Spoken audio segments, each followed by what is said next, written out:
or two. Okay, so first, I learned that you were born in Iowa in about 1948. Right. How long did you live in Iowa for?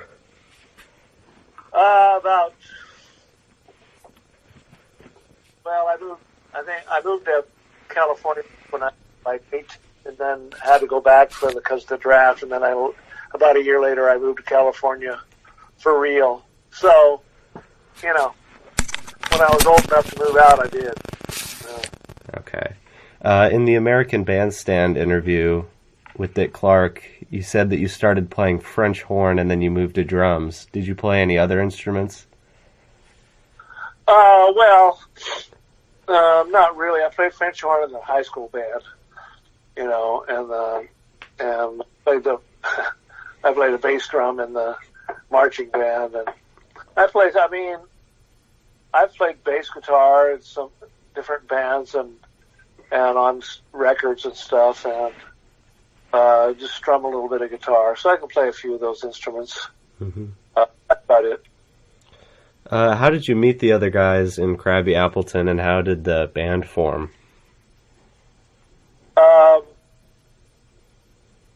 I was in a band called Stonehenge. That was, we played the gigs in Orange County, which is south of LA here. And, it was kind of a club band, blues band actually. And, for the guys in that, I met Michael Fennelly at a club in LA because I'd heard a single on the radio from his band, The Millennium. Mm-hmm. Was really good, and I thought, this band and this songwriter singer could make good records, and so kind of met up with him, and then we I don't remember if we made a demo or I think we had it. Yeah, I think we went to Elektra Records and they let us make a demo, and then we got a record deal. So that's kind of how we got together. The other four guys, other than Michael, Casey came out from Iowa with me. Hank was bass player in that from Orange County that was in that Stonehenge band. Or Flacco, the percussionist, was in some bands with me and Casey earlier in Hollywood. So we met him in Hollywood. Okay. Whose idea was it to add another percussionist? Because at the time, I guess this was around the time the Allman Brothers formed, but that was the only other, kind of popular band that had another percussionist around that time.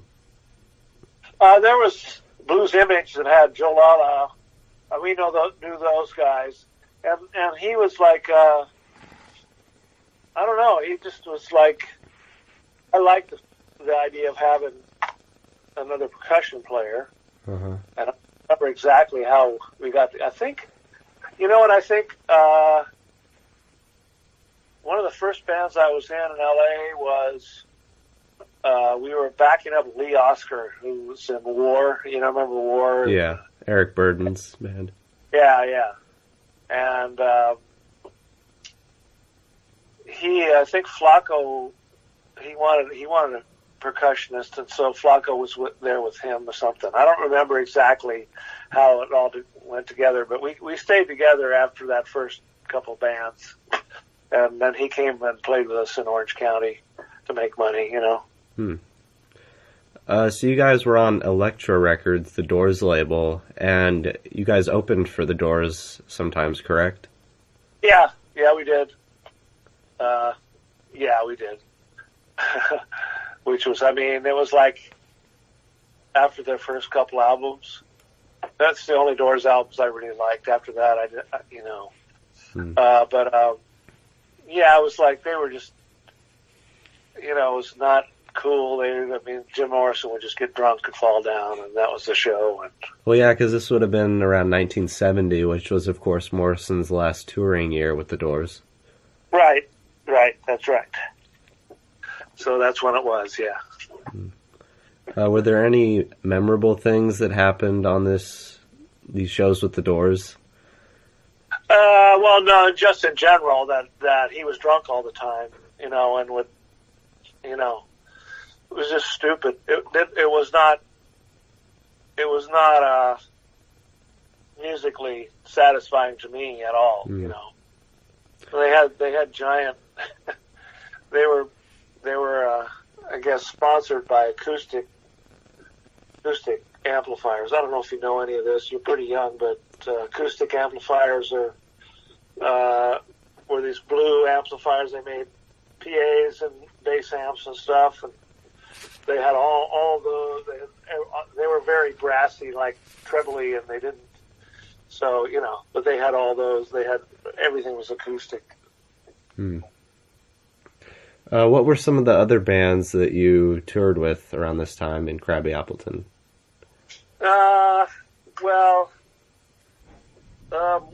We opened for like the Guess Who and Sly, Sly and the Family Stone, and Three Dog Night.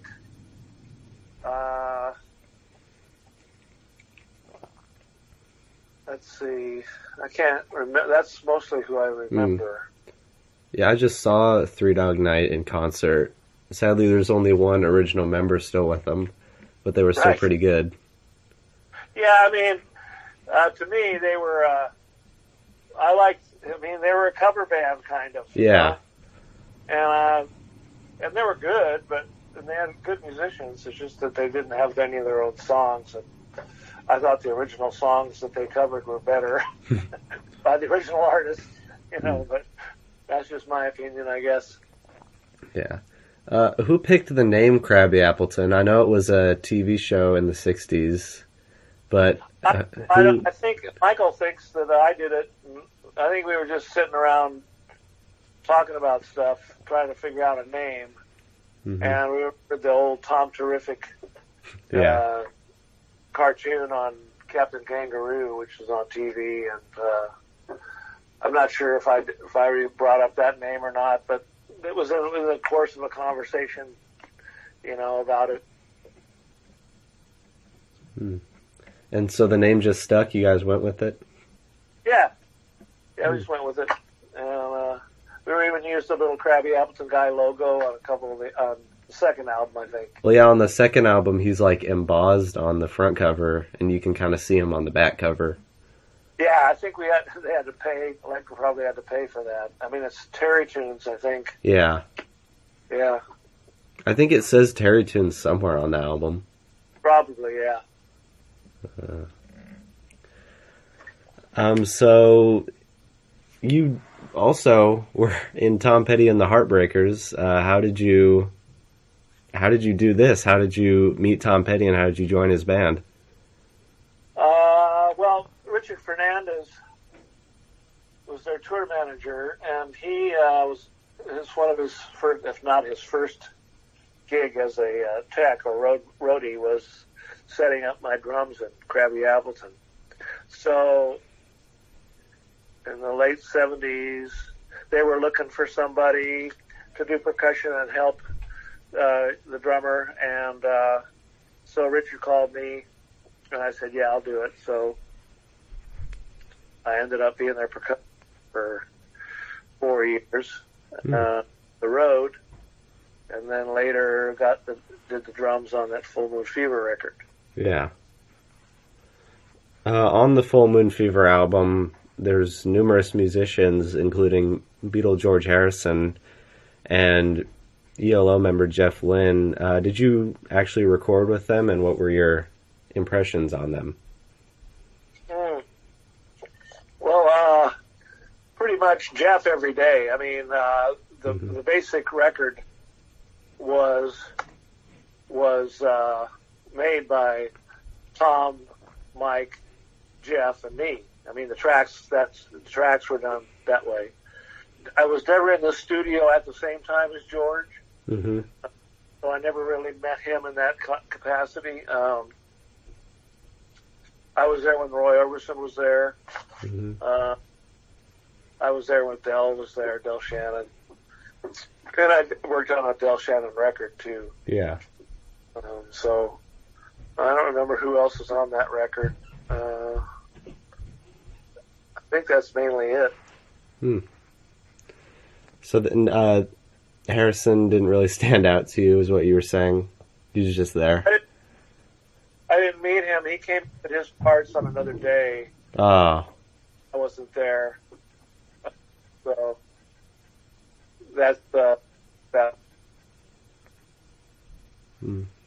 You also did an album with Stevie Nicks. How did you do that?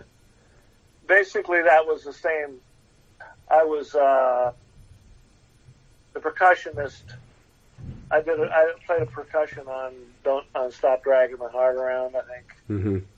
So in the capacity as percussionist during those years, the early 80s, that's when that happened. Okay. You were also in a band with Neil Young's wife. How did that band start? Well, I got that through Rick, the bass player, Rick Rosas, because Rick and I had been playing together for years, and that Monday night band that we had with Waddy Wachtel and me and Rick and Jack Tempchin and Bernard Fowler and Terry Reid and Bert Blondie, a bunch of people. And Rick was Neil's bass player, but he was also playing with Pegi on the road, and they didn't have a drummer, so he suggested me to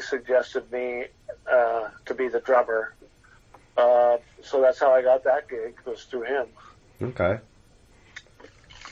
Going back to Tom Petty, you're also featured on the Christmas song, Christmas All Over Again. Yeah. Are you the one that does that drum fill at the beginning of the song? I don't think so. I'm not sure what drum fill you're referring to. What is it? Oh, when the song starts, there's this beat that starts it.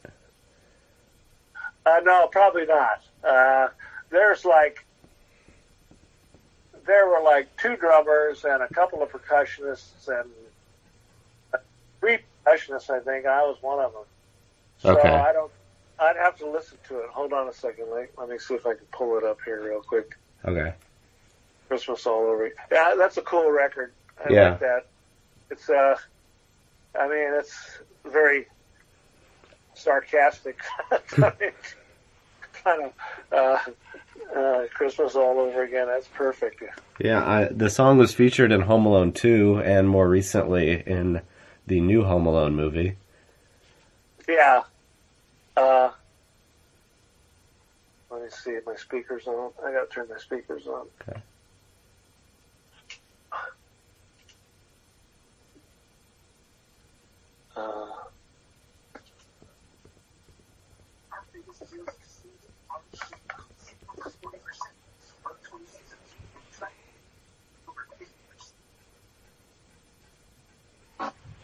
Oh, that's the snare drum, yeah. I think that's just, that's either Jim or Keltner or Stan. Okay. Yeah, I think that's one of the drummers, yeah. I didn't play drums on that, I just played percussionist. Okay. But that's probably Stan and Jim or both of them. And Jeff Lynne is on that song too, right? Yeah, it sounds like him. Mm-hmm. Everything he does sounds like him. Yeah, he produced it. Mm-hmm. What is your favorite memory of being in Tom Petty's band, or do you have a favorite memory? I don't know. When I was playing percussion with them live, they were just. There were times when I thought this is the best band ever, mm-hmm. and I think I'm right actually, because as far as Mike and Ben and it was a great rock and roll band. Yeah. And they made it was just awesome, So I just felt real grateful and honored to be there, playing along with them, Mm-hmm. And then No, I used to when I lived out about an hour and a half out of L.A. when we were making Full Moon Fever, and I'd drive in, and we'd do the crap real fast. I mean, we didn't, we did them in a day, and then I'd get a cassette tape, which was what we used at that time, and I'd listen to the tracks on the way home, and I'd just go, man, this is awesome. Just going, this is great. And of course, it was different than anything Tom did. So it was like really great. So, well, yeah, it features 3 of his biggest hits. Yeah. That are still played on the radio today. Yeah, hold on just a second. Okay. Yeah. I'm talking to Brendan from Lincoln, Nebraska. No? Yeah, the kid, yeah. Okay, because the postal truck was vandalized with the mail. Oh, no. So if you're expecting mail, it may have been stolen. Oh, perfect. LA stuff. Hmm. Okay. Are you there? Yep. Okay, so yeah. Going back to Crabby Appleton, even though Casey died in the 80s and Hank recently died in 2019, was there ever any consideration for a reunion? Oh, no. No. The answer to that is just no. Yeah, I mean, yeah, there's just no reason to do it. Mm. Have you ever thought of collaborating with Michael on anything again? I've thought of it, but he's kind of out of the music business. He doesn't really. I don't think he might play the guitar a little bit, but he's a little bit of reclusive. I mean, he's in Portland, and I'm messaging him back and forth on Facebook, and I was in Portland with Pegi at one time and asked him to come down to the gig, and he said he was coming, and then in the last minute he said he couldn't come. So yeah, I mean, he's a great singer. Yeah, I love on something, but it just doesn't look like it's going to happen.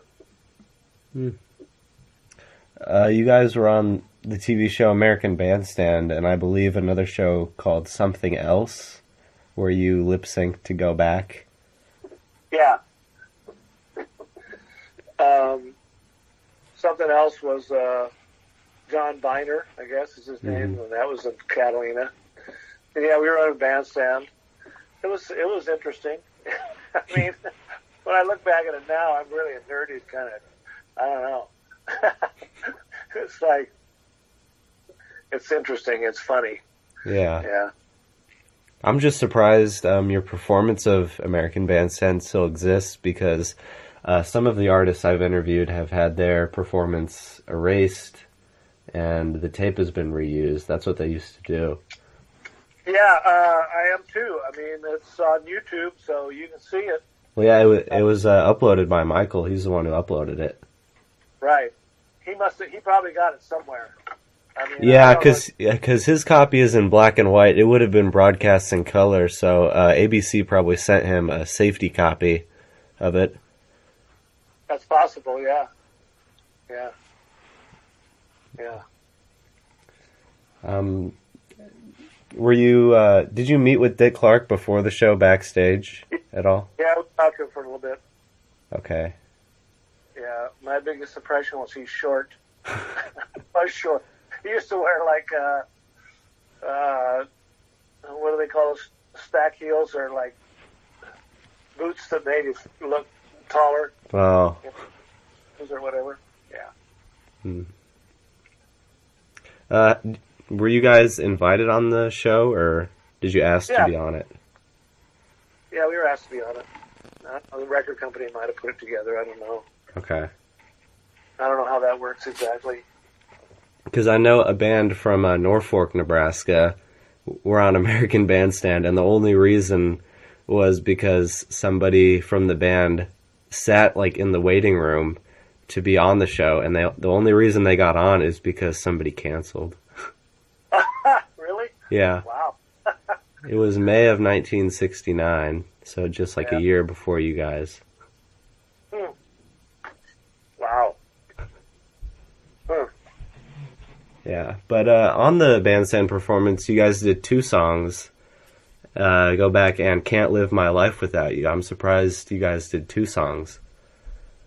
I think that was kind of the norm for certain bands. I mean, Okay. Go Back was a hit at the time, so so we got two songs, yeah. Well, I mean, the whole album is great. The first and the second one. Really a lot of great heavy organ, which is prevalent in a lot of late 60s, early 70s music. Right.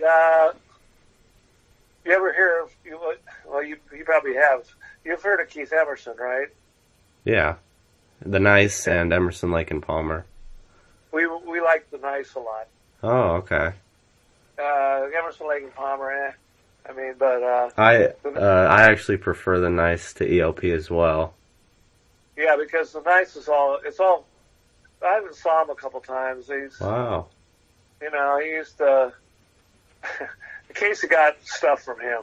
Mm-hmm. I mean, our live show, we used to. I mean, Keith Emerson would bang his organ around to make the reverb springs go. Yeah, he'd stick knives in his organ and get on top of it. Yeah, stuff like that. Yeah, and turn the switch on and off in those Hammonds. You turn. Yeah, that's what he did at the beginning of Rondo. Yeah. That crazy train noise almost. Yeah. Yeah, it's like yeah. Yeah. I think I've got 4 or 5 Nice albums actually, and I've probably got one thing from ELP. I didn't know there were that many Nice albums. Yeah, well, the first one was The Thoughts of Emerless Dabjack. Yeah, that's the one I like, yeah. And then the Aries Longa Vita Brevis. Right. And the self-titled in 69.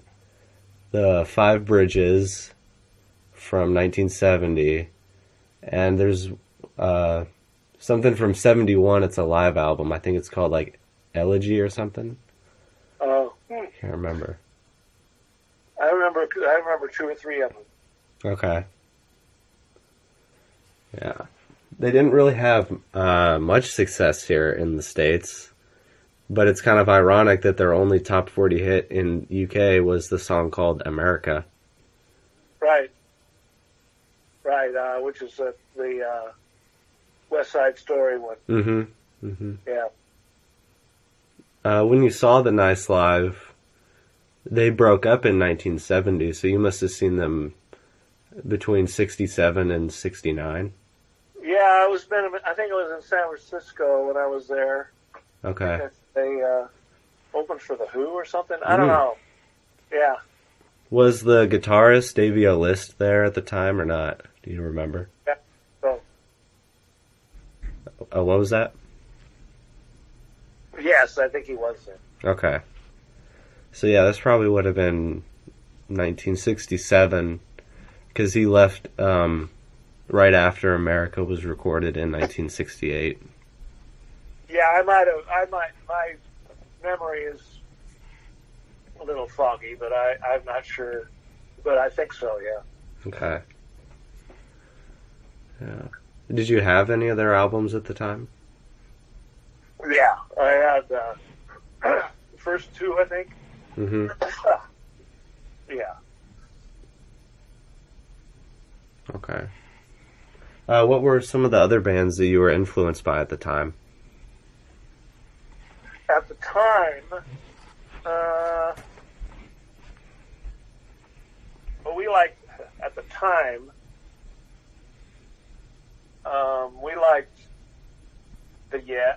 Yes, British Deep Purple, British rock. Yeah.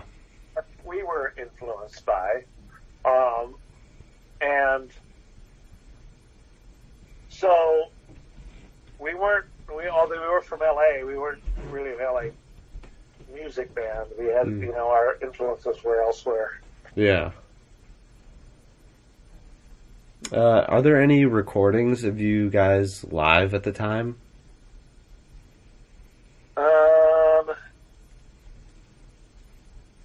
might have something that was like, it's a really terrible recording somebody sent me. I haven't listened to it for a long time, or even know if I still have it. But there might be, yeah.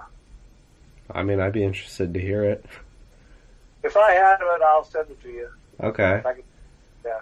I'm actually an amateur audio restorator. I use an AI program so I can separate things into 4 tracks. I can separate like the drums, the bass, the vocals, and the guitars and stuff. Well, if I send it to you, you can make it sound better, then do it. Send it back. Yeah, I was in contact with a man named Sam Idis who recorded Dwayne Allman's last show, and I restored that recording. Oh, cool. Yeah. Yeah, he didn't even know it was Dwayne's last gig until his cousin told him. Yeah. It was pretty funny. During the time between Crabby Appleton and your time in Tom Petty, what was your music life like, and what were you doing at this time?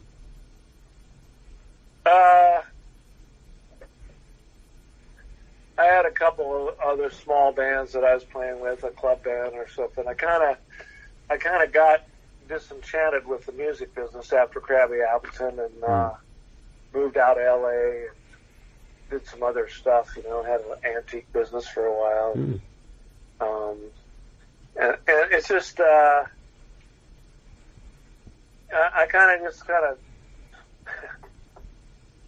I played in a club band for a while. Then there was another band out of Laguna Beach that I used to play with, called the Flying Crowbar, with one of the guys from America who was in America. And then when Richard called, I said, I want to do something different, so I did that. Okay. With Tom. What were some of your musical influences in like the 80s when you were doing stuff? Oh boy. I don't know. I started to get influenced more by. I always was influenced by blues and R&B. Mm-hmm. And even when I was in high school, that was my stuff, Mm-hmm. But in the 80s, that was kind of like, there was some of that, like, Cyndi Lauper comes to mind, but I don't know what else that just because she was, I don't know what I could say I was influenced by. I'm drawing a blank on that question. Okay. Are you still performing more recently? Yeah. You are? Okay. Locally? I did some tours with Marc Ford. You know who he is? Yeah, Marc Ford. Yeah. And Terry Reid, did some gigs with him. Oh. Yeah. And I've been playing off and on with him for a while. Okay. And Tim Wilson's had a band called Mother Superior, and he's with Daniel Lanois, and we've done 2 or 3 records here. I have a studio. Okay. So, I'm still pretty active. Yeah, you are active then. What would you say is perhaps your greatest musical accomplishment? Oh boy.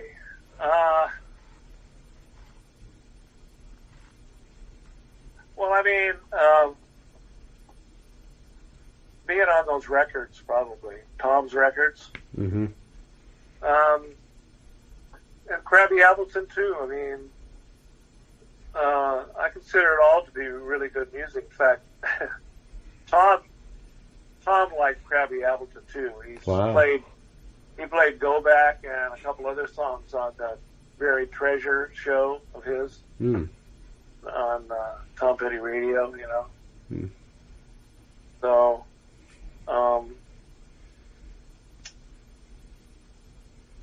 just being able to make good music, good records Yeah.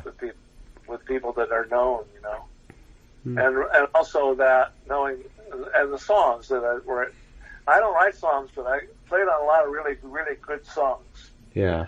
So that's probably the best thing. Since you said you toured with Terry Reid, I guess you can tell me if this is true. Is it true that he was asked to be in Jimmy Page's band, which would later be known as Led Zeppelin? Yeah, but then, back then it was like, I think in 68. Yeah, he had a career. He was happening as a solo act back then. Mm-hmm. And Jimmy Page was starting the new Yardbirds. Yeah. Led Zeppelin. And the way Terry told me, he says, I didn't want to be in another rehash of the Yardbirds. Mm. Plus, I already had my thing going on for me. And he was really good. So, yeah, it's true. Okay. You know those guys. And I think he recommended, I think, Bonham or Plant, maybe Plant. Hmm. Yeah, a band. So, 'cause they were all young kids. Terry started doing 15 or 16. Yeah. I know the original candidate for the drummer, he's on like 20 number one hits. His first was the song Telstar by the Tornadoes, which was... Who's that? What's his name? It was, I can't really pronounce it. Clem is like his name. Clem Catini. English drummer. I don't know him. But he was the original candidate for the drummer of Led Zeppelin, and his first number one was Telstar by the Tornadoes. It was the first... Oh, he probably knew Jimmy Page from the sessions. Yeah. Yeah. But his song was the first British recording to hit number one in America, and the second would be the Beatles. Right. Telstar, yeah. Mm-hmm. Was one that hit number one. Mm-hmm. And I know another one of his songs is Love Goes Where My Rosemary Goes, or Love Grows Where My Rosemary Goes was another one of his songs. Oh, wow. And I think there's some dispute, but 3 of the Led Zeppelin guys, along with him and Donovan, recorded Hurdy Gurdy Man. I know that Page is on that. Yeah, there's some differing accounts exactly, but in Donovan's autobiography, he says, well, it'd be nice if I was known as the person who kind of got Led Zeppelin started. Yeah, well, whatever. I don't know. Yeah. Well, have you anything else to add right now? No, just the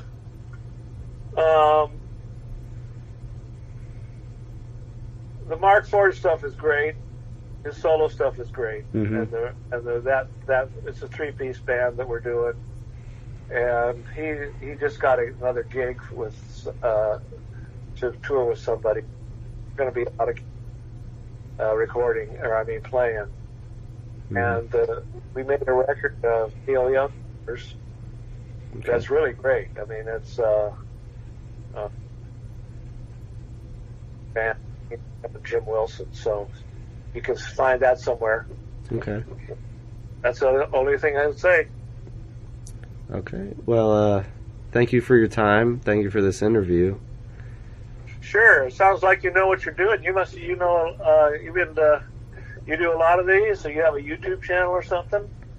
Yeah, I do interviews with a lot of 60s and 70s artists.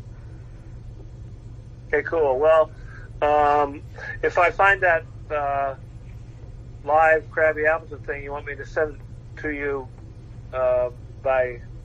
How do you want me to send it? Just by email, please.